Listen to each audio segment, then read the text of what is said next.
देश में जिस तरह से कोरोना महामारी का प्रकोप बढ़ता ही जा रहा है, क्या यह एक राष्ट्रीय आपदा है या यह एक प्रकार से आत्मघाती युद्ध का परिणाम है? आप इसके पीछे कौन जिम्मेदार है? इसी पर है आज का हमारा ये खास कार्यक्रम भारत तंत्र। नमस्कार, मैं हूं प्रवीण झा और आप देख रहे हैं पंजाब केसरी टीवी। और इस मुद्दे पर ज़्यादा बातचीत करने के लिए हमारे साथ मौजूद हैं जियोपॉलिटिकल एक्सपर्ट हैं, चिंतक हैं, विचारक हैं और राष्ट्रीय सुरक्षा विशेषज्ञ हैं जितेंद्र ओझा जी। जितेंद्र जी, आपका बहुत बहुत स्वागत है पंजाब केसरी टीवी पर। धन्यवाद प्रवीण जी। सर, कोरोना महामारी का प्रकोप जो है ये सिर्फ हमारे देश में ही नहीं, दुनिया के अन्य देशों में भी देखने को मिला और लगभग सभी देश एक प्रकार से कहा जाए तो वो उबर चुके हैं इस पूरे प्रकोप से, कोरोना के प्रकोप से। लेकिन हमारी स्थिति जो है वो बद से बदतर होती जा रही है। इसके पीछे आप क्या कारण मानते हैं? देखिए प्रवीण जी, कोई भी बात करने से पहले मैं ये कहूँगा कि हमारा मकसद ये नहीं होना चाहिए कि हम गलती ही निकालें कि कौन दोषी हैं, बल्कि हम रास्ता भी ढूंढें कि क्या आगे होगा, क्यों ऐसा है और इस स्थिति से हम क्यों निकलेंगे। पहले तो हमारे कार्यक्रम का मकसद ये होना चाहिए। दूसरी, आपकी बात बिल्कुल सही है कि जितने बड़े देश हैं, जो भी बड़े देश हैं, चीन है, अमेरिका है जिनको हम अपनी बराबरी का देश कहते हैं, या पश्चिम एशिया के देश हैं, यूरोप के देश हैं, सारे इससे निकल चुके हैं। हमारी समस्या बहुत गंभीर है। तो इसमें मैं पहली बात कहूँगा, एक तो दिक्कत है कि हमारा देश बहुत बड़ा है, हम उतने डेवलप देश नहीं है, इंफ्रास्ट्रक्चर की बड़ी सारी कमी है, लेकिन ये कमी नई नहीं, काफ़ी दिनों से है। लेकिन इस दिशा में, अपनी ताकत को बढ़ाने की दिशा में हमने बहुत सचेत होकर कोई काम नहीं किया है। देखिए, इतना बड़ा देश, कई बार मैं कह चुका हूँ, मैंने जब से मैं आज़ाद हुआ हूँ और पिछले 3 सालों में, कि इतना बड़ा देश हम सिर्फ जय जयकार के नारा लगा के नहीं कर सकते, किसी एक या दो व्यक्तियों की मेहरबानी पे नहीं चल सकता है। इतने बड़े देश को चलाने के लिए इंस्टीट्यूशन की जरूरत होती है। तो हमने इंस्टीट्यूशन नहीं बिल्ड किया, और जब इंस्टीट्यूशन नहीं बिल्ड किया तो निश्चित रूप से इतनी बड़ी समस्या को संभालना हमारे लिए संभव नहीं था, और उसी का हम खामियाजा भुगत रहे हैं। और आपने सही शब्द का इस्तेमाल किया है कि भारत अपने साथ ही युद्ध कर रहा है, और ये आज से नहीं कर रहा है। मैं सोचता हूँ कि 10, 12, 15 साल से ये चल रहा है, और ये जो है, इससे कहीं कोई, इस अंधेरे से कोई हमें उजाले की रोशनी नजर नहीं आ रही है। सबसे चिंता की बात तो ये है।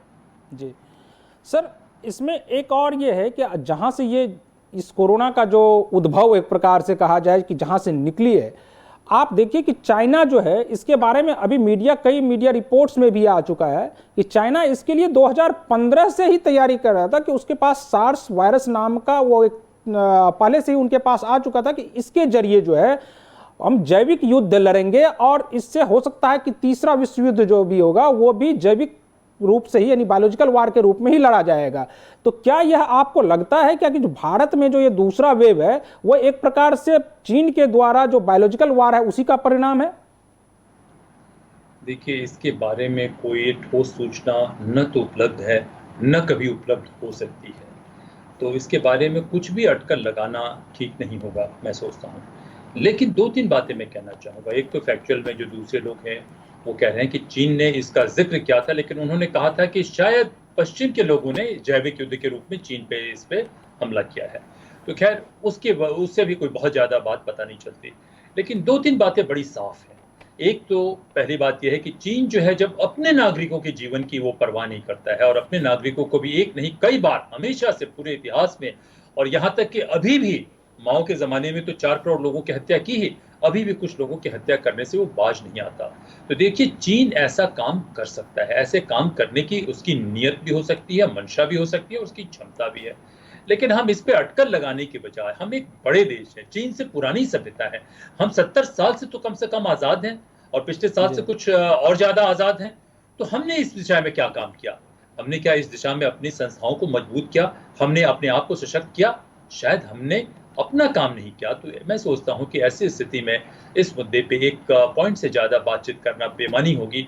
हमारा फोकस होना चाहिए कि कैसे हम सशक्त करें कि अगर बाई चांस, मैं नहीं कहता हूं कि चीन ने किया, लेकिन अगर बाई चांस चीन या किसी भी ताकत की ऐसी मंशा हो तो उनके कलेजे में भय पैदा हो। और इस दिशा में हमने कोई काम नहीं किया प्रवीण जी। जो भी सरकारें क्यों ना आई, सारे अपना किसी न किसी तरीके से अपना मैनेजमेंट करती रही, बहुत सारी पुरानी कुरीतियों को लेकर चलती रही। तो मैं सोचता हूं कि इस विषय पे ज्यादा बात करने से और ये शक होने से भी तकलीफ हमें ही होगी। नहीं सर, हम इसलिए ये सवाल पूछ रहे हैं क्योंकि 5 साल पहले वहाँ के चीन के वैज्ञानिकों ने यह पूर्वानुमान लगाया था कि आगे जो भी इस तरह की युद्ध होगी वो किसी न किसी जैविक हथियार के जरिए ही लड़ा जा सकता है। इसलिए मैं ये सवाल आपसे पूछ रहा था। नहीं, आप सही पूछ रहे हैं। मैं नहीं कहता कि इसकी संभावना नहीं है, इसकी संभावना बहुत हद तक है। लेकिन क्या हम इस बात की संभावना को मीडिया पे डिस्कस करें और हम बहुत ज़्यादा डिस्कस करें तो शायद हमारे लोगों के साइकोलॉजी पे, उनके मनोबल पे असर पड़ेगा। चाइना वही नहीं कर रहा। चाइना ये भी कोशिश में है कि भारत तो अमेरिका के तमाम जो न्यूक्लियर रिसोर्सेज है वो सोचता है कि उनको कैसे हम जैम कर दें कि वो युद्ध के क्षेत्र में आए ही नहीं। तो चाइना का जो आप संजू की जो थियरी है कि best war is one which is,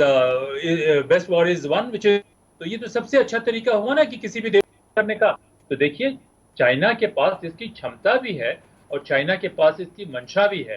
तो हमारा लक्ष्य होना चाहिए था कि हम कैसे इसको पहले से एंटिसिपेट करके इस दिशा में तैयारी करें, जो कि दुर्भाग्य से इस व्यवस्था की सोच के बहुत बाहर की बात है। और इस दफे पता नहीं हमें कुछ हुआ कि नहीं हुआ। मुझे तो इसी बात की तकलीफ है कि जिन लोगों ने अच्छी बात करने की कोशिश की उसमें से बहुत से सारे लोगों को साइडलाइन कर दिया गया, उनको कॉर्नर कर दिया गया, उनको नॉकआउट कर दिया गया सिस्टम से। और ये सबसे तकलीफ देह बात है प्रवीण जी। शायद हमने अपना सबसे बेहतरीन एफर्ट, जो बेस्ट एफर्ट हमारा था, हमने वो नहीं लगाया। सर, मैं इसी से चूंकि जुड़ा हुआ है कि आपने कहा कि हमने बेस्ट एफर्ट नहीं लगाया अपने को ज़्यादा विकसित करने के लिए। तो क्या आप अभी जिस तरह से देश में हर तरफ कहीं दवाई नहीं है तो कहीं ऑक्सीजन नहीं है तो कहीं वेंटिलेटर है तो टेक्नीशियन नहीं है, अब तो स्थिति इतनी दयनीय हो गई है कि अब लोग अपनों की लाश ले जाने के लिए भी तैयार नहीं है। तो ऐसे स्थिति में अब इसको कैसे आगे इसको कंट्रोल किया जाए और हम अपने आप को कैसे विकसित करें कि कम से कम ऐसी नौबत ना आए? देखिए प्रवीण जी, अभी तो हम बहुत भयावह स्थिति में हैं। तो इसलिए मैं सोचता हूँ कि सरकार और समाज के सारे लोगों को एक साथ आके काम करने की ज़रूरत है। इसी में अच्छी बात यह है कि आपने गुरुद्वारों को देखा, कई जगह ऑक्सीजन लंगर चल रहे हैं, मस्जिदों में, चर्च में, कई वॉलंटरी ऑर्गेनाइजेशन, कई कम्युनिटी ऑर्गेनाइजेशन, ये सारे लोग आके काम कर रहे हैं। तो ये हमारी अच्छाई है। लेकिन चूंकि देश हमारा बहुत बड़ा है और हमारी बहुत फंडामेंटल वीकनेसेस है, ना तो हमने एजुकेशन पे ध्यान दिया, ना हेल्थ केयर पे ध्यान दिया, ना अच्छे एडमिनिस्ट्रेटिव इंस्टीट्यूशन पे ध्यान दिया।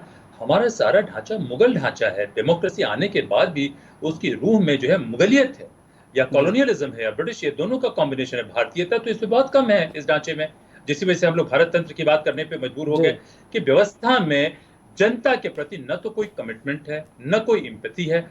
वो ऐसा ही कि किसी आप जो है भेड़िए को कहिए कि तुम जो है बांसुरी बजाना शुरू करो और दूध देना शुरू करो, जो कि भेड़िए के लिए संभव नहीं है। तो ये हमने व्यवस्था लेके आया, इस व्यवस्था के भीतर ये सोच है। अभी तो हमें किसी तरीके से सरकार और समाज और सारे लोगों को एक साथ मिल के काम करने की जरूरत है और तमाम डिफरेंसेस को भूलने की जरूरत है। और ये जब जैसे ही खत्म होता है तब हमें इंस्टीट्यूशन बिल्ड करने की जरूरत है।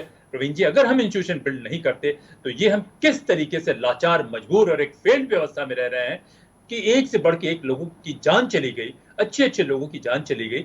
तो ये पता चलता है कि देश की सुरक्षा से कुछ लोग भले ही भाग गए हों इस देश के रिसोर्सेज बेच के, लेकिन मेजॉरिटी लोग भाग तो नहीं सकते ना। तो इस वजह से हमें सर आप एक तरफ ये देखिए कि ठीक है, मंदिर, मस्जिद, गुरुद्वारे की तरफ से जो भी मदद हो रही है वो ठीक है, वो अपनी जगह है। लेकिन जिसकी जिम्मेदारी तय होनी चाहिए, जिसकी जिम्मेदारी है कि आप लोगों को क्या सुविधा दे सकते हैं, और इसके लिए लोग जो है वो लगातार टैक्स पे कर रहे हैं, बावजूद इसके अगर वो लाभ नहीं मिल पा रहा है तो इसके लिए तो जिम्मेदार हुक्मरान ही होंगे। निश्चित रूप से हुक्मरान ही जिम्मेदार होंगे। लेकिन जो व्यवस्था है ना, हुक्मरानों के पास भी कोई जादू की छड़ी नहीं होती। लेकिन हुक्मरानों को अच्छे से सोच लेके और अच्छे इंस्टीट्यूशन बिल्ड करने की जरूरत है, जो हुक्मरानों ने, किसी हुक्मरान ने नहीं किया। उनका मकसद था, मैंने कहा कि इसकी उस पूरे सरकारी और प्रशासन व्यवस्था की सोच मुगलई रही। तो इस मुगलई सोच में संभव नहीं है कि वो सिर्फ नारेबाजी से और जी हजूरी करने से और दरबार, मुगलिया अंदाज में दरबार लगा के आप अपनी सल्तनत चलाएं। तो सल्तनत में तो कभी भी जनता का कुछ भला नहीं हो सकता था। उसमें तो जनता लाखों की तादाद में पहले भी मरती रही है। लेकिन प्रजातंत्र आने के बाद, चुनाव व्यवस्था होने के बाद भी जनता मर रही है। तो ये जो है बड़ी तकलीफ की बात है। और मैं सोचता हूँ कि निश्चित रूप से हुक्मरानों की तो जिम्मेदारी है, लेकिन साथ में जो इंटेलेक्चुअल्स हैं, जो साथ में सो कॉल्ड पब्लिक स्कॉलर्स है, साथ में जो दूसरे स्टेक होल्डर्स हैं, जो हमारा कॉर्प, सबकी जिम्मेदारी कुछ ना कुछ हद तक है। क्योंकि सारे लोगों का मकसद है कि जो भी हुक्मरान है उनके दरबार में जाके वो शीश झुकाएं, सलाम करें और सलाम करके अपने बारे में कुछ सोचे। हमने एक समाज के रूप में, एक देश के रूप में सोचा ही नहीं। हमारे देश के एलीट ने नहीं सोचा, जो वर्तमान एलीट है। एलीट का तो सर्कुलेशन हुआ है, और उसी का खामियाजा, उसी बीमारी का ये लक्षण है। जैसे किसी को कैंसर हो जाए तो उसमें बुखार हो जाता है, तो बुखार लगता है, लेकिन बीमारी बुखार नहीं, बीमारी कैंसर है। तो हमारी बीमारी जो है एक डिसफंक्शनल इंस्टीट्यूशन है, एक करप्टेड और सबवर्टेड इंस्टीट्यूशन है, और उस करप्टेड और सबवर्टेड इंस्टीट्यूशन का नतीजा जो दिखाई पड़ रहा है वो बदहाली चारों तरफ जो आप देख रहे हैं, चारों तरफ दुख, तकलीफ और मजबूरी और लाचारी और विवशता लोगों की देख रहे हैं, वो सिस्टम की बीमारी का एक लक्षण है, जो हमने बीमारी को नहीं देखा और अभी भी हम लक्षण से अधिक सोच नहीं पा रहे हैं सर। अभी। तो लेकिन लक्षण को ही कंटेन करना पड़ेगा, बीमारी तो हम बाद में कंटेन करेंगे, नहीं तो हम लक्षण से ही मारे जाएंगे।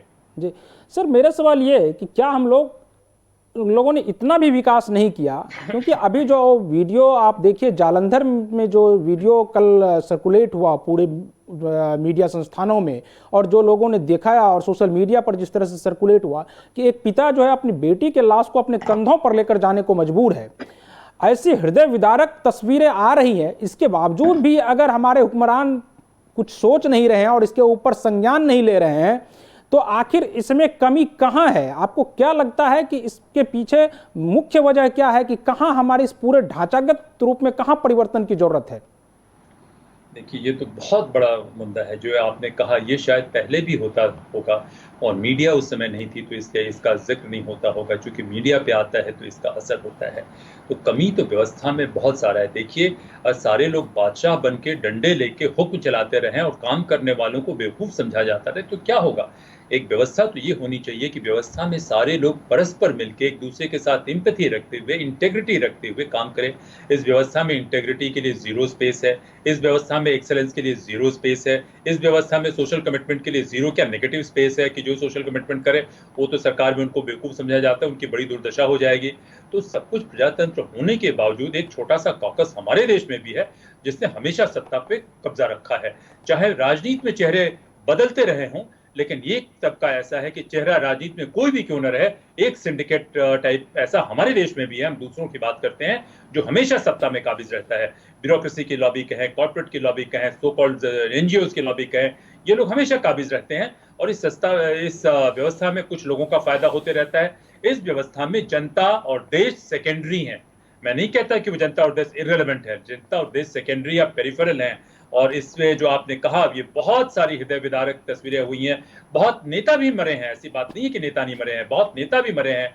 और इसीलिए हम लोग कह रहे हैं, मैं आज से नहीं कह रहा हूं, इन तस्वीरों के बहुत आने से पहले भी हम लोग भारत तंत्र की बात कर रहे हैं। और भारत तंत्र तो काफी दिनों से बात कर रहे हैं, क्योंकि ये डेमोक्रेसी का ढांचा जो हमने, इसको कैरिकेचर हम कह सकते हैं, ये जेन्युइन डेमोक्रेसी भी नहीं है। पश्चिम के ढांचे का एक नकल उठा के हमने कैरिकेचर बना लिया है। सारे अच्छे फीचर तो ला दिए हैं, मगर उन फीचर्स को कभी इंप्लीमेंट नहीं किया जा सकता है, वो इंप्लीमेंट करना संभव ही नहीं है। तो इसी वजह से भारत तंत्र की जरूरत है कि हम पूरा सोचें कि कैसे हम ऐसा समाज बनाए जिस समाज में सारे लोगों की प्रोडक्टिविटी हो। इस समाज में तो बहुत सारे लोग काम करते हैं और कुछ लोग बिना काम किए उसको लूटने का काम करते हैं। तो देखिए, लूटने वाले लोगों को लगता है कि हम बहुत मेहनत से लूट रहे हैं, खूब वोट मांग रहे हैं। जो बिचौलिए हैं उनको लगता है कि वो भी बहुत मेहनत करते हैं, क्योंकि बिचौलिया कमाने में भी बड़ा मेहनत होता होगा। बहुत सारे जो आपकी तो अच्छी मीडिया हाउस है, लेकिन कितने फर्जी नकली मीडिया हाउस है जो उल्टे सीधे काम करते हैं। अब इसका मैं जिक्र नहीं करना चाहता हूं। देखिए, हिंदुस्तान एक ऐसे जहाज की तरह है जहां कुछ लोग उस जहाज को तो बना रहे हैं और दूसरे उस जहाज को छेद करके उसमें पानी डाल के उसको डुबाने की कोशिश कर रहे हैं, और वो इस जुगाड़ में है कि डुबाने के बाद इसको छोड़ के भाग जाए। तो देखिए, ऐसे कीजिएगा तो कैसे कोई व्यवस्था चल सकती है, कैसे कोई समाज चल सकता है? जी सर, देश, आपको नहीं लगता कि देश जो है वो अंतरकला और राजनीतिक जो सौदेबाजी है उसके दलदल में एक प्रकार से फंस सा गया है, और यही इसी का नतीजा है कि आज जो ये तस्वीरें वायरल हो रही है, शायद उसी का यह नतीजा है। आपको क्या लगता है कि यही एक मूल वजह है इसके पीछे की? निश्चित रूप से हम दलदल में फंस गए हैं, राजनीतिक दलदल में कहें, कॉर्पोरेट सेक्टर के दलदल में कहें, चाहे ब्यूरोक्रेटिक दलदल में कहें। हिंदुस्तानियों के बारे में मैंने कई दफ़े एक ये सुना था, कहावत सुनी थी 1970 के दशक में। एक हमारे बहुत बुजुर्ग थे जो उस समय बड़े राष्ट्रवादी थे, और वो कहते थे कि 4 हिंदुस्तानी एक दिशा में तभी चलते हैं जब वो 5वें को कंधे पे उठाए हुए होते हैं। तो देखिए, ये क्राइसिस का समय है। इस समय हम तो यूनिटी में है, लेकिन हमारी सबसे बड़ी चिंता ये है कि जैसे ये क्राइसिस खत्म होती है, हम फिर अपने पुराने झगड़े करने वाले अंदाज में आ जाएंगे। नहीं तो हमारी सभ्यता देखिए कहाँ से कहाँ हुआ करती थी। हमें बहुत सारी कमियां हैं। अगर कमियां नहीं होती, अच्छाइयां भी हैं, तब कि अभी तक हम बने हुए हैं, लेकिन कमियां बहुत सारी हैं। तो देखिए, मैं सोचता हूं कि ये जो आप सौदेबाजी कर रहे हैं वो हिंदुस्तानी के डीएनए का कैरेक्टर हो चुका है। मेरे ख्याल से ट्रांसपेरेंसी इंटरनेशनल ने 2020 में हमें रेट किया था most corrupt state in Asia. बताइए, हम सबसे बड़ी जी डेमोक्रेसी, सबसे बड़ी सिविलाइजेशन, मोस्ट करप्ट हमें होने का ये है। दूसरा, किसी ने मुझे कुछ दिन पहले ये किया कि 30 लाख करोड़ क्या कितने 300 बिलियन डॉलर कुछ इस टाइप का, 30 लाख करोड़ रुपए या 300 बिलियन डॉलर के डिक्लेयर्ड बैड कॉर्पोरेट डेट्स है। एक्चुअल जी क्या होंगे? तो हमारा कॉर्पोरेट सेक्टर, उसकी कोर कॉम्पिटेंस उसमें बड़े तबके की है। हिंदुस्तान के बैंकों को लूटना, हिंदुस्तान के मेहनत कश के लोगों के खून और पसीने को लूटना, और उसके बाद जाके दुनिया में कहना कि वो तो अंग्रेज ही हैं हर तरीके से। दुर्भाग्य से हिंदुस्तानी जैसी उनकी शक्ल है, नहीं तो वो लोग लूटने उठने के बाद काफी तो हिंदुस्तान छोड़ के भाग भी चुके हैं। तो जी देखिए, ये हमारे कैरेक्टर में बहुत सारी कमियां हैं, और जितने हमारे चैलेंजेस हैं उस चैलेंजेस के हिसाब से उतना विजनरी, उतनी इंटेग्रिटी वाली लीडरशिप नहीं आई है प्रवीण जी, नहीं आई है। और जी जो भी आई है सब ये झगड़ा करते रहते हैं आपस में। बताइए कि मैं किसी पॉलिटिकल पार्टी एक दूसरे को गाली देने के अलावा, एक दूसरे पे आरोप और प्रत्यारोप या दोषारोपण के अलावा कुछ सुनाई नहीं दे रहा है। किसी के जी पास कोई विजन नहीं, किसी के पास कोई इंटेग्रिटी नहीं। और जब मैंने बात करनी शुरू की तो देखिए, मुझे तो कांग्रेस की सरकार ने भी शंट किया बुरी तरीके से। मैं तो खैर छोटा सा एक फंक्शनरी था, लेकिन हाँ, हिंदुस्तान के बहुत बेईमान और मक्कार लोगों की हकीकत मुझे पता चल गई थी, तो उन्होंने शंट किया। और इस सरकार में आने के बाद देखिए कि मेरे साथ क्या हुआ। ये तो आप जैसे कुछ लोगों के, नौजवान लोगों की बहादुरी है कि आप हमारे साथ जुड़े हुए हैं, वरना इस देश में जो भी इंस्टीट्यूशन में रिफॉर्म की बात करता है उसका उसको बहुत बड़ा कीमत उसको अदा करनी पड़ती है। अधिकतर केस में उसको खत्म कर दिया जाता है, और ऐसे में कुछ हिंदुस्तानी और कुछ विदेशी दोनों ताकतें मिली होती हैं। जी सर, आप इस पूरे पेंडेमिक का जो ये काल है, इस पूरे पेंडेमिक काल में आप कॉरपोरेट सेक्टर और मीडिया की भूमिका को कैसे आंकते हैं? देखिए, जैसे हमने कहा कि एक पूरा समाज जब सड़ा हुआ रहता है तो उसमें कोई इंस्टीट्यूशन बहुत अच्छा नहीं हो सकता प्रवीण जी। कॉर्पोरेट सेक्टर का, जैसे हमने कहा कि उनकी कोर कॉम्पिटेंस जो है क्या है? बैंकों को लूटना। एक बहुत ही क्रोनिक कैपिटलिज्म है कि बिना पॉलिटिकल पेट्रोनेज के, बिना इनडायरेक्ट सपोर्ट के हमारा कॉर्पोरेट सेक्टर, सारा नहीं, कुछ तो हैं इसमें अच्छे, लेकिन बहुत बड़ा तबका है कि वो कम्पीट नहीं कर सकता है। तो वो जो है वो क्या करता है कि वो देश के ऊपर एक लायबिलिटी है। देखिए, इनिशिएटिव और इंडस्ट्री और एक्सेलेंस ये प्रमोट करना चाहिए, इस पे स्टेट कंट्रोल नहीं होना चाहिए। लेकिन कहाँ इनिशिएटिव, इंडस्ट्री, एंटरप्राइज है? हमारे कॉर्पोरेट सेक्टर में कुछ मोनोपोलिस्ट हैं जिन्होंने सरकार को अपने कब्जे में ले रखा है, इनके तंत्रों को अपने कब्जे में ले रखा है। बहुत सारे पोस्ट की लोग बताते हैं ऑक्शन होता है, और ऑक्शन में ये हमारे कॉर्पोरेट सेक्टर बोली लगाते हैं, तो उन्होंने सरकार के एक हिस्से को कब्जे में कर रखा है। एक तो ये है। मीडिया, देखिए मीडिया जो है, कहाँ एक मीडिया को चैरिटेबल ऑर्गेनाइजेशन होना चाहिए था या ट्रस्ट की तरह होना चाहिए? मीडिया प्रॉफिट की तरह है। या तो वो स्टेट पे डिपेंड करती है अपने एडवर्टाइजमेंट के लिए या रेवेन्यू के लिए, या किसी स्टेट सपोर्ट पे डिपेंड करती है, या वो मसाले पे डिपेंड करती है, या टीआरपी पे डिपेंड करती है। तो इस मीडिया में कहाँ वो ताकत है कि वो एक्सेलेंस ला सके या डेमोक्रेसी की वॉचडॉग बन के वो काम कर सके? तो मैं सोचता हूं कि, और हमारे एकेडमिक इंस्टीट्यूशन, रिसर्च इंस्टीट्यूशन में भी कहाँ ऑटोनॉमी है कि जब उनमें आज से नहीं 25 साल पहले से, 30 साल पहले से इनमें इंटरफेरेंस हो रहा था कि पॉलिटिकल लॉयल्टी जो है ज्यादा इंपॉर्टेंट हुआ करती थी कि बजाय कि आपके एकेडमिक क्रेडेंशियल्स या इंटेलेक्चुअल इंटेग्रिटी। तो जब आप इस तरीके से पूरे इंस्टीट्यूशन को भ्रष्ट कर देंगे क्योंकि आपको हिंदुस्तान को लूटना है, तो कैसे होगा? और ये मैं नहीं कहता कि आज से हो रहा है, ये 100% मुगलई सोच है, क्योंकि जो लुटेरे आए मध्यकाल में, उन लुटेरे का मकसद भारत को विकसित करना नहीं था, उनके पास सोच ही नहीं थी।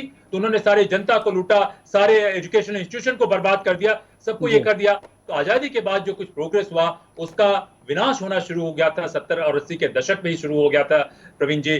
बीच में निश्चित रूप से कुछ बहुत अच्छी चीजें हुई, जैसे नरसिम्हा राव जी का फेज है। मैं सोचता हूं कि मेरे जीवन काल में वो भारत का स्वर्णिम ये था कि उन्होंने बहुत बड़ा कदम उठाया। नहीं तो उसके अलावा हम बहुत बुरी तरीके से चल रहे हैं, विजन की कमी, इंटेग्रिटी की कमी, इनिशिएटिव की कमी। तो क्या होगा ऐसे में, आप बताएं। जी सर, हाल के वर्षों में एक तरह से हम एक ग्लोबल पावर के रूप में इमर्ज कर रहे थे और ये दावा भी कर रहे थे कि हम ग्लोबल पावर बनने वाले हैं, लेकिन अभी जो स्थिति है वो बिल्कुल उसके उलट है। और आपने भी लगभग पिछले 1 साल पहले आपने एक लेख में लिखा भी था कि नरसिम्हा राव, जिसका कि आपने जिक्र भी किया, कि उनके काल में जो इकोनॉमिक लिबरलाइजेशन था वो जो है वो सबसे ज़बरदस्त रिफॉर्म था, लेकिन आपने कहा था कि वो अधूरा रह गया था। अगर उसके साथ साथ पॉलिटिकल रिफॉर्म, ब्यूरोक्रेटिक रिफॉर्म और इसी तरह से अगर और भी देश को बदलने के लिए और भी रिफॉर्म करने की जरूरत होती तो वह एक अच्छा कदम हो सकता था, लेकिन ऐसा नहीं हुआ। आप उसके बारे में विस्तार से थोड़ा बताएंगे कि और आप क्या इसके बारे में बताना चाह रहे थे? देखिए, आपने पहली बात कही कि स्थिति उलट गई है। हम एक बड़े ग्लोबल पावर बनने के लिए वैश्विक शक्ति बन के उभर रहे थे, लेकिन अब वो स्थिति बहुत उसको झटका लगा है और पता नहीं कितने दशकों में हम इससे उभर पाएंगे। उभर जाए तो बहुत अच्छा है, तो झटका तो लगा है। नरसिम्हा राव जी का जो रिफॉर्म हुआ उससे मैं छात्र राजनीति में था और उस वक्त भी मैंने काफ़ी कुछ लिखा और बातें करता था। जेएनयू में था मैं। तो देखिए, उससे पहले हुआ करता था कि कुछ हिंदुस्तान के प्राइवेट कॉर्पोरेट हाउसेज रहे, उन लोगों का दबदबा था, वर्चस्व था और वो लाइसेंस राज में अपने भारत को के गर्दन पे आप समझिए कि अपनी जूते दबा के रखे हुए थे कि भारत को प्रगति नहीं करने दे, उनका वर्चस्व बना रहे। उनका लक्ष्य भारत नहीं था, उनका लक्ष्य था कि अपने आप को कैसे करें। तो नरसिम्हा राव जी ने जो लिबरलाइजेशन लाया, तो उस लिबरलाइजेशन में उन्होंने मौका दिया, क्योंकि दूसरे इंडस्ट्री, इनिशिएटिव, एंटरप्राइज, ये सारी चीज़ें मैं जो कहता हूँ, तो मेरे शब्द यही हैं, लेकिन जो भी है, लिबरलाइजेशन मौका दिया कि लोग आएँ, अपना इनिशिएटिव लें, चीज़ें प्रोड्यूस करें। लाइसेंस राज को उन्होंने ख़त्म किया। लेकिन मैंने उस वक्त भी कहीं लिखा था और यहाँ तक कि अपने इसमें भी लिखा था और लोगों ने मेरा काफ़ी मजाक उड़ाया था कि देखिए, अगर बहुत सारी प्राइवेट लोगों की इंडिविजुअल एनर्जी अनलीश होती है, तो उसको कंपटीशन के रूप में रेगुलेट करने के लिए आपकी स्टेट की कैपेसिटी होनी चाहिए, आपको अच्छी ब्यूरोक्रेसी की जरूरत होनी चाहिए, आपको टॉप क्लास जुडिशियल इंस्टीट्यूशन की जरूरत होनी चाहिए, ताकि ये कंपटीशन रेगुलेट हो सके, क्योंकि कंपटीशन से एक्सेलेंस आता है। अगर अनरेगुलेटेड कंपटीशन कॉन्फ्लिक्ट हो जाता है, तो ये अनरेगुलेटेड कंपटीशन था, तो उसी वजह से पॉलिटिकल पार्टीज में रिफॉर्म नहीं होने की वजह से ठीक उनके बाद देखिए खिचड़ी सरकार है और बड़ी सारी अनसर्टेनिटी रही और क्या स्थिति रही, किसी के तरीके से ऊपर नीचे चीजें चलती रही। देखिए, अगर एक अच्छा आप रिफॉर्म लाते हैं तो उसका नतीजा इंस्टेंट नहीं होता है कि आपने बटन दबाया और नतीजा आ गया। उस रिफॉर्म का नतीजा 2000 के आसपास 7-8 साल बाद नरसिम्हा राव जी के रिफॉर्म का परिणाम आना शुरू हुआ। काफ़ी दिन तक चलता रहा, लेकिन इसमें हिकअप आती रही। लेकिन हमने उस हिकअप को ध्यान नहीं दिया, क्योंकि देखिए, सवाल ये नहीं है कि चलिए आपने तो कर लिया कि हमारे पास इतनी मेजॉरिटी है और हम ही सबसे अक्लमंद है। मैंने व्यवस्था चलाने के लिए दो चीज़ों की जरूरत होती है। सपोर्ट तो एक अच्छी चीज़ है, सपोर्ट होना चाहिए, लेकिन एक ऐसे देश में आप देखें कि कहीं पर भी प्रजातंत्र में चुनाव में जीतने का मतलब नहीं है कि आप सबसे विद्वान हैं और सबसे बुद्धिमान हैं। आप में जिम्मेदारी आती है, लेकिन जिम्मेदारी का एहसास नहीं है। और मैंने कहा कि हमारी व्यवस्थाओं में डेमोक्रेसी होने के बावजूद जो है, जो रॉबर्स का, लुटेरों का, जो मुगलई इकोनॉमी, जो मामलूक को सोच थी, वो मामलूक सोच हमारी व्यवस्थाओं में आज भी है। मैं इसका जोड़ मैं मुसलमानों से जोड़ कर नहीं कहता, मैं कहता हूँ कि वो नस्ल ही ऐसी थी और उसके साथ रहने के बाद जो है हमने अपनी भारतीयता पूरी खो दी थी। भारतीयता तो हमारी पहले से ही विनाश हो रही थी। तो खैर जो भी है, तो इस वजह से जो है आज देखें कि कॉन्ट्रडिक्शन आते रहे, हम उसको ध्यान नहीं देना चाहते रहे। अगर आप देखिए कि लोगों का अगर हेल्थ ठीक नहीं रहे तो कैसे आपकी नेशनल प्रोडक्टिविटी बढ़ सकती है? अगर आपके हाई क्वालिटी टैलेंट आपके यहाँ से छोड़ के भागते रहे, टेक्निकल स्किल पावर नहीं है, मैन पावर नहीं है, तो कैसे आपकी स्थिति बढ़ती रहेगी? जब आपका कॉर्पोरेट सेक्टर, कई लोग हैं जो देश के रिसोर्सेज, हमारे पहाड़ के पहाड़ जाके चाइना में चले गए, जो पहाड़ों पे आयरन होता था, स्टील होता था, कितने हमारे जंगल, कई रिसोर्सेज लोगों ने पकड़ पकड़ के विदेशों में बेच दिए। तो देखिए, ये आप जीडीपी जीएनपी में दिखा सकते हैं, कुछ लोग अमीर हो सकते हैं, देश से कलेक्टिवली कमजोर होता है। आपने एजुकेशन पे ध्यान नहीं दिया। एजुकेशन में मैं ये नहीं कहता कि सबको एजुकेशन मिलना चाहिए, एजुकेशन का कंटेंट क्या होना चाहिए, उस पर ध्यान नहीं दिया। सब जगह एक मनसबदारी व्यवस्था अभी भी बनी हुई है कि ब्यूरोक्रेसी का अपना कार्टेल है, इसका अपना कार्टेल है, उसका अपना कार्टेल है। जब कार्टलाइजेशन आप करते हैं, मेरिट नहीं लाते हैं, एक्सेलेंस नहीं लाते हैं, कैसे होगा? वो लाए नहीं। डेमोक्रेसी का मतलब ही है कि आप ऐसी व्यवस्था लाए जिसमें लोगों में परस्पर सहयोग हो, ऐसी व्यवस्था लाए कि हमारे इंस्टीट्यूशन एक्सेलेंस ये करे, ऐसी व्यवस्था लाए कि हमारे पब्लिक स्पेस में हाई क्वालिटी डिस्कोर्स हो। लेकिन आज क्या हो हुआ है कि हम पश्चिम के देशों की नकल कर रहे हैं। उन्होंने तो बहुत सारी दुनिया को लूट लिया, लूटने के बाद एक एक्सक्लूसिव क्लब बनाया और डेमोक्रेसी का एक ढांचा उन्होंने लगा दिया जो चल रहा है। ये पूरा ढांचा गलत है। हमें जिस तरीके से चीन ने अपने वास्तविक मूल्यों को लाके पश्चिम से लोगों से कुछ सीख के अपना एक सिस्टम बनाया, भारत तो हमेशा से ही लिबरल रहा है। हम पश्चिम की वजह से डेमोक्रेसी नहीं है। नहीं तो सर उसको बदलाव कैसे करें? कमाल सबसे सवाल तो यही है ना। यही मैं कह रहा हूं कि आपको अपने मूल्यों को लाना चाहिए था। जैसे बातचीत हम लोग कर रहे हैं, इसका मतलब वाद विवाद झूठ बोलना नहीं होना चाहिए था। हमारे यहाँ वाद संवाद की परंपरा थी कि भाई बातचीत खुले दिमाग से करें। ये नहीं कि हम इनका दल है उनका दल है, वो वाक युद्ध चल रहा है, प्रोपेगेंडा वॉर चल रहा है। प्रोपेगेंडा वॉर तो हो रहा है हमारे आज की राजनीति में। और दूसरा कि जो त्याग का हमारे पास जो उदाहरण है, विवेक का उदाहरण है, हमने विवेक कहां बनाया? एजुकेशन में तो भाई सूचना रटिए, सूचना रटने के बाद आपको कुछ मिल गया, आप एक मनसबदार हो गए, मनसबदार होके लूटिए। तो मैं कहता हूं कि जब व्यवस्था की बात करता हूं कि और सारे लोग जो है अपने परफॉर्मेंस के बेसिस पे, चाहे वो पॉलिटिक्स हो, चाहे वो एकेडमिक्स हो, अब चाहे मीडिया हो, उसके बेसिस पे जाए। दूसरा, जैसे मैं कहता कि कितने सारे लोग सिनेमा बनाते हैं या मीडिया बनाते हैं या क्रिकेट बनाते हैं, सारा देश क्रिकेटर बन जाए, सिनेमा बन जाए, और किसान को आप कहें कि तुम खा के मर जाओ, विद्वान को कहें कि तुम्हारी जरूरत नहीं है, हम बाहर से कुछ ले लेंगे, तो क्या होगा? कोई दूसरा देश आपकी मदद करने के लिए आएगा? देखिए, कुछ दिनों पहले लोग कहते हैं कि इस यूनिवर्सिटी में आग लगा दो, इस यूनिवर्सिटी को बंद कर दो, इसको खत्म कर दो। क्यों? हमें नॉलेज से दुश्मनी है। ये मुगलई सोच ही है ना, कि नॉलेज से दुश्मनी है, कैरेक्टर से दुश्मनी है, हमारी नस्ल है, आपने ऑल्टर ईगो बना लिया कि हम सो कॉल्ड इनसे झगड़ा करेंगे और उन्हीं की तरह बन जाएंगे, उन्हीं की। तो हमने भारतीयता तो काफी पहले से खो दी। आजादी के लड़ाई में भारतीयता कुछ आई, और लेकिन उसके बाद से उसका ह्रास होता रहा।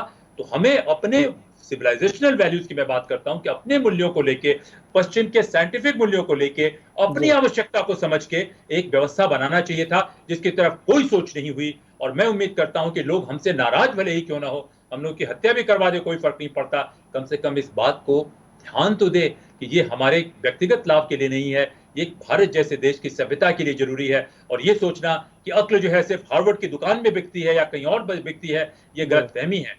यहाँ पर भी जो लोग, और ये सिर्फ किताबी ज्ञानों से नहीं बात बनती है, यहाँ पर भी जो अच्छे चरित्र के लोग हैं, जो अच्छी बातें कर रहे हैं, उनको थोड़ा सा मौका दें। और किसी के कदमों पे गिरने से देश मजबूत नहीं होगा। देश जो तब मजबूत होगा, चाहे जनता में हर एक व्यक्ति क्यों ना हो, चाहे वो झाड़ू लगाने वाला क्यों ना हो, चाहे वो साधारण से साधारण आदमी क्यों ना हो, जब तक वो देश का स्टेक होल्डर नहीं बनता है, और ये सिर्फ कहने से नहीं होगा, जब तक हम ऐसी व्यवस्था नहीं लाते हैं कि उसमें हर एक लोग स्टेक होल्डर बने और कंट्रीब्यूट करें बजाय कि लूटने के, तब तक मैं सोचता हूं कि अगर इस दिशा में कोई सोच नहीं होती है तो हमारा भविष्य काफी चिंताजनक नजर आ रहा है। जी प्रवीण जी, सर, आखिरी सवाल जानना चाहेंगे आपसे कि जिस तरह से देश में व्यवस्था को लेकर लोग आलोचना कर रहे हैं और लगातार एक प्रकार से उसके बारे में जो कैसे किया जाए इसको ठीक, उस बारे में ना विचार करके आलोचना की दृष्टिकोण से एक प्रकार से कमेंट्री भी कर रहे हैं, तो आप जो सोच रहे हैं इंडोक्रेसी के बारे में, उसमें और इन दोनों में क्या अंतर है? आप कैसे इसको अंतर मानते हैं आपके इंडोक्रेसी में और उधर जो आलोचनाएं हो रही हैं उसमें? देखिए, हमारे इंडोक्रेसी की आलोचना किसी व्यक्ति के खिलाफ नहीं है, पहली बात तो मैं ये कहता हूँ। और जो आलोचना है, आलोचना में मैं उससे आगे क्या समाधान निकल सकता है उसकी बात मैं करना चाहता हूँ। देखिए प्रवीण जी, 21 साल की उम्र में मुझे राजनीति में आने का मौका मिला था, और मुझे कहा गया था कि मेरी बर्थ सर्टिफिकेट को फोर्ज कर दिया जाएगा, दूसरे दिन मैं 25 साल का बन जाऊंगा। मेरी उम्र कम थी, अच्छी हिंदी अंग्रेजी में बोलता था, और मुझे चुनाव लड़ने का मौका मिलेगा। और मैंने कहा कि नहीं, इस व्यवस्था में दलाली कमाई जा सकती है और कुछ नहीं हो सकता है, और मैं छोड़ के भाग आया। और फिर उसके बाद मैंने व्यवस्था को जानने की कोशिश की, देश के भीतर और देश के बाहर दोनों तरीके से। और बड़े किसी लोगों को कहा, उन्होंने पूछा कि तुमने क्यों इस जगह में काम करना शुरू किया? मैंने कहा कि मैं दुनिया की वास्तविकता को जानना चाहता हूं और एक ग्लोबल पर्सपेक्टिव से जानना चाहता हूं। तो इंडोक्रेसी जो है सिर्फ आलोचना नहीं है, इंडोक्रेसी इन समस्याओं का समाधान कैसे होगा, और ये सिर्फ किताबी ज्ञान के आधार पर नहीं है। वो भारत की जो वास्तविकता है, कुछ वास्तविकता जो पब्लिक डोमेन में है, कुछ वास्तविकता जो पब्लिक डोमेन में नहीं है, उन तमाम वास्तविकताओं को लेकर किसी व्यक्ति के खिलाफ कोई द्वेष नहीं रखते हुए वो सोचती है कि क्या ऐसी व्यवस्था लाई जाए जिस व्यवस्था में व्यक्ति और इंस्टीट्यूशन दोनों एक दूसरे को मजबूत करे, कि इंस्टीट्यूशन ऐसा हो कि लोगों को पूरा मौका दे कि वो इंटेलेक्चुअली, फिजिकली, प्रोफेशनली, टेक्निकली वो एक्सेल करे, एक्सेलेंस के रास्ते में जाए, उनकी उसमें कोई अड़चन नहीं आए, कंपटीशन जो है वो बड़ा फेयर हो। और इंस्टीट्यूशन ये नहीं कि भाई आप छोटे से सिनेमा में सारा पैसा देश का लगा दे और लोग डांस वांस कर रहे हैं और म्यूजिक कर रहे हैं या क्रिकेट का तमाशा करते रहे या किसी खेल का तमाशा कर रहे हैं और कुछ लोग अय्याशी करें। नहीं, देश की सबसे बड़ी पूंजी वहां के लोगों का स्वास्थ्य, वहां के लोगों का चरित्र और वहां के इंस्टीट्यूशन की एजिलिटी पे डिपेंड करता है कि जरूरत में उनको कितने सक्षम है कि वो लगातार मजबूत भी होते रहें और अपने आप को भी बचाएं, समाज को भी बचाएं और जरूरत पड़े तो दुनिया को भी बचाएं। तो इसमें क्या किया जा सकता है? एक छोटा सा सवाल इसी में है कि अगर हम इसको किसी आयाम पर पहुंचाना चाहते हैं तो आपको नहीं लगता कि आपको इसको एक संगठन का रूप देना चाहिए और इसको संगठनात्मक रूप से आगे बढ़ाने की जरूरत है? अभी जो लोग नहीं भी समझ पा रहे हैं, अगर इसको एक संगठनात्मक रूप दे दिया जाए तो उसके बाद इसको बहुत तेजी से लोगों तक पहुंचाया जा सकता है। देखिए प्रवीण जी, मेरे विचारों को और मुझे रोकने की बहुत कोशिश की गई। अब मैं क्या कहूं कि आपके इस पे मैं कोई कहना नहीं चाहता कि बहुत कोशिश की गई, क्योंकि मैं भी एक जिद्दी और पागल ब्राह्मण हूं। मैं बता दूं कि शायद हमारे ही कोई पूर्वज रहे होंगे कि जिनको अलाउद्दीन खिलजी के दरबार में जला दिया गया जिंदा, लेकिन फिर भी वो अपनी जिद से नहीं हटे। तो वैसी ही जिद जो है मुझ में भी है, क्योंकि मेरा जिद था कि इस समस्या का समाधान कैसे निकलेगा। एक ही चीज में सोचता रहा हूं, आप समझिए कि 50 वर्ष तक, कि हम अच्छे थे, अच्छी बात है, लेकिन हम गुलाम क्यों हुए? क्यों हम एक किस्म की लड़ाई नहीं लड़ पाए? क्या दिक्कत थी? और ये सिर्फ मैं किताब में थोड़ी बहुत पढ़ता रहा, लोगों से पूछता रहा, और वास्तविक रूप में गुप्त युद्ध दुनिया में देखता रहा, समझता रहा और ऑब्जर्व करता रहा, और जहां मौका मिला वहां उसमें हिस्सा भी लेता रहा। तो देखिए, आप सही कह रहे हैं कि एक संगठन में आ जाने पे, एक डिविजिव पॉलिटिकल संगठन में आ जाने पे, कुछ लोगों ने मुझे कहा कि मुझे एडवाइस कीजिए, तो मैं उनको एडवाइस कर देता हूं, लेकिन मैं राष्ट्र पे एडवाइस करता हूं, राजनीति पे एडवाइस नहीं करता हूं। तो एक संगठन में, एक न्यूट्रल संगठन में मैं आना चाहता हूं। मैं आपको अभी नहीं किसी में बताऊंगा कि इस देश के कोई बहुत ही प्रभावशाली व्यक्ति थे, उन्होंने आज से कुछ साल पहले, समझिए 8 साल पहले, मुझसे कहा कि तुम नौकरी करना नहीं चाहते हो, तुम इस पार्टी में जाना नहीं चाहते हो, उस पर संगठन में जाना नहीं चाहते हो, तुम करना क्या चाहते हो? तो मैंने कहा कि नहीं, अगर मैं किसी संगठन में जाता हूं तो मेरी क्रेडिबिलिटी खराब हो जाती है। बहुत मैं परेशानी में रहा, इस देश के बड़े कुछ कॉर्पोरेट ऑर्गेनाइजेशन ने भी मुझे नौकरी की पेशकश की, लेकिन मैंने मना कर दिया, क्योंकि मैं किसी एक संगठन, एक इसमें जाने पे होगा क्या कि मेरे विचारों की क्रेडिबिलिटी जो है, उनकी विश्वसनीयता खत्म हो जाएगी। एक दफे जो ये लड़ाई चल रही है, जो अंतरकल है या दंगल चल रहा है, इस दंगल में किसी भी एक पाले में आप चले गए तो दूसरे तो आपके विपक्षी बन जाते हैं। तो शायद मेरे जीवन काल में मेरी बात लोग सुने या नहीं सुने, मैं कुछ बातें आपके जरिए कह के जा रहा हूं, कुछ बातें मैं लिख के जा रहा हूं कि ये बातें जो है, इस पे भारत तंत्र पे, इस पे विचार हो, क्योंकि हमारी सभ्यता बहुत बड़ी सभ्यता है, हमारा बहुत लंबा इतिहास है। हमने दुनिया में कभी किसी को बर्बाद नहीं किया। हम जब बर्बाद होना शुरू हुए खुद, तो दुनिया भी बर्बाद होनी शुरू हुई। क्योंकि जो आप देखें कि पूरे इंडो एशिया को देखें, पूरे, चाहे वो कंबोडिया हो, इंडोनेशिया हो या जापान हो, इवन चीन तक में संपन्नता तब आई जो बौद्ध के विचार वहां पे गए। तो ये सिर्फ हम ढोंग या पाखंड वाले जो अधिकतर हमारे हिंदुस्तानी कहानी कहते हैं, ये एलोक्यूशन नहीं होना चाहिए। ये ऐसी व्यवस्था होनी चाहिए जो हम रोजमर्रा की जिंदगी में जी सके, और जो इन मान्यताओं को तोड़े उनके कलेजे में दहशत पैदा हो सके, उनके पास बहुत कम से कम स्पेस होना चाहिए। तो मैं ऐसी बात कर रहा हूं। तो मैं सोचता हूं कि ये बातें कह के जाएं, और निश्चित रूप से मुझे संगठन की जरूरत है। आप मेरे सहयोगी हैं, आप मेरे संगठन के हिस्सा हैं, कि हम और आप मिलकर ये बात कर रहे हैं। आपकी बात के बाद 1-2 और लोग आए जो मेरी बात कह रहे हैं, लेकिन इस देश की 99% मीडिया मुझे बॉयकॉट कर रही है। वो लोग मुझसे मिलने आते हैं, किसी न किसी जरिए से पास में आते हैं, फिर वो डर के भाग जाते हैं। क्यों? क्योंकि उनको मेरे विचारों से डर लगता है। ब्यूरोक्रेसी में एक छोटा सा कार्टेल है, उसके पास छुपाने के लिए बहुत कुछ है, वो मुझसे डरते हैं। उनको डर लगता है कि मैं उनकी बातें, उनकी पोल खोल दूंगा। वो पूरी ताकत करते हैं, हमारे वीडियोस को ब्लॉक करते हैं, मेरे कितने राइटअप छीन लिए गए जबरदस्ती क्रिमिनल तरीके से, कितने मेरे कंप्यूटर हैक कर दिए गए।